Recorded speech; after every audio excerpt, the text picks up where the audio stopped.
Baked Kitchen. I'm Sarah, the owner and head hustler, and today we're going to be making my super easy 1 bowl banana muffin recipe. The ingredients for today's recipe are 3 to 4 ripe bananas, a 1/3 cup melted butter, 1 cup of sugar, a room temperature egg, a teaspoon of pure vanilla extract, a teaspoon of baking soda with a pinch of salt, a 1.5 cups of flour, a pinch of cinnamon or 1 teaspoon, and a cup of chocolate chips. The tools you will need to make the banana muffin recipe are a muffin baking pan with muffin liners, a bowl for mixing, a scooper for scooping the batter into the liners, a teaspoon measurement, potato masher, fork, and spatula.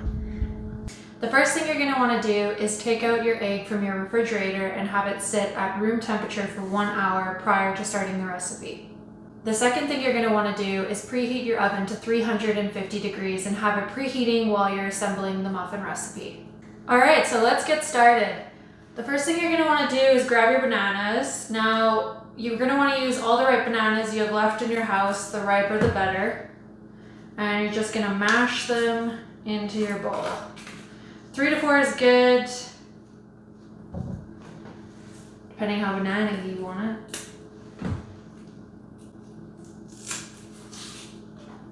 So put your bananas in the bowl and then grab your potato masher and mash them right up. Now, the more riper they are, you really won't need to do much mashing at all because they're super soft, so they just kind of puree on their own.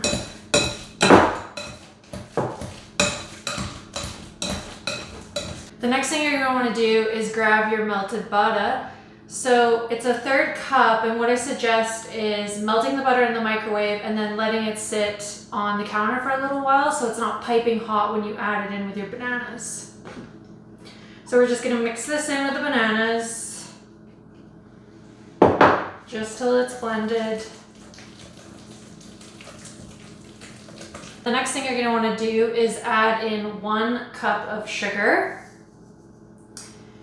and 1 teaspoon of pure vanilla extract. Now, I can't stress enough to use a pure vanilla extract whenever you're doing any home baking. If you use artificial vanilla extract, it's actually made out of wood pulp and not real vanilla bean, and pure vanilla extract is made out of real vanilla beans. So expensive, but worth it.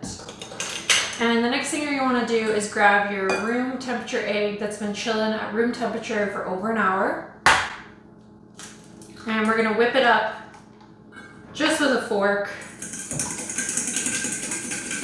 in a side bowl. Now, you always want to crack your egg into a side bowl because you want to make sure that there is no shells. And then that way you can actually pick it out super easily versus putting it in there and trying to take it out of your whole batter. So just pour the egg on the top and mix everything up. Now, I should also add that you don't need a mixer for this recipe. The spatula that I'm using will do just fine. You don't need any fancy KitchenAid mixer to mix it up. Now, the last thing we're going to do is add in our dry ingredients to our wet batter. So I've pre-measured a teaspoon of baking soda with a pinch of salt, and you're just going to sprinkle that onto the top. Then you're going to add in your 1.5 cups of flour. Now, the cinnamon I put as optional on my recipe, just because it's personal preference. You could do a pinch or a teaspoon. I personally love cinnamon, so I add it into all my baking. So there's just a teaspoon of that. And then mix it all up again. Now, this one you'll want to mix it a little bit longer just to ensure that the flour mixes in properly. And you want to make sure that you're scraping the sides to get any excess ingredients that is on the side of the bowl into the mixing. Now, you want to mix it until it gets to this point. You want to make sure you're scraping all the sides down and getting all the flour sitting at the bottom so it's nice and mixed up. I would say about 1 to 2 minutes of mixing to get your dry ingredients fully incorporated.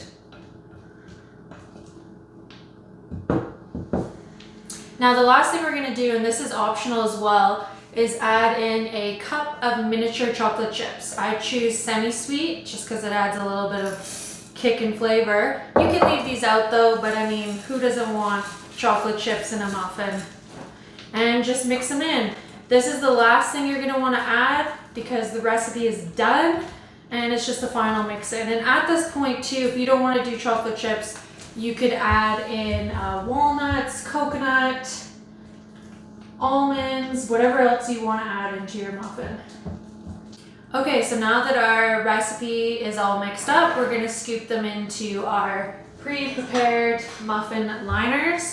Now another thing you can do with this recipe, because it is a banana bread recipe essentially, is you can put it into a banana loaf pan and then bake it for 50 to 60 minutes at the same temperature, 350, and then it'll be a banana bread instead of muffin. Now you only want to fill your muffin liners about 3/4 of the way. They will rise up quite a bit during bake time, so don't overfill them because then you're going to have batter all over the pan. So about 3/4 of the way is good. Alright, so now we've got all of our muffins prepared in the pan here, filled about 3/4 of the way. Now the recipe does make quite a bit, so if you're going to do the muffins, we've got quite a bit of batter left here. You should get about 1.5 dozen of muffins. And now we are ready to put our muffins in our 350-degree preheated oven. Alright guys, now we're going to pop these bad boys into the oven for 20 minutes. Please remember to use the oven and not the microwave. I know it's tempting because you want to eat them because they are so delicious, but please use the oven.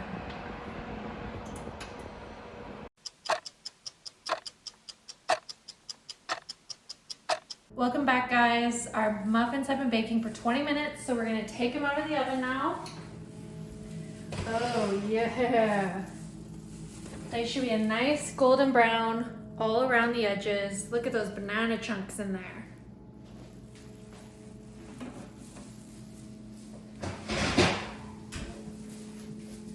Just to ensure they're done, you're going to want to do the toothpick test. So you can put a toothpick right down the center and they should come out with no batter on them.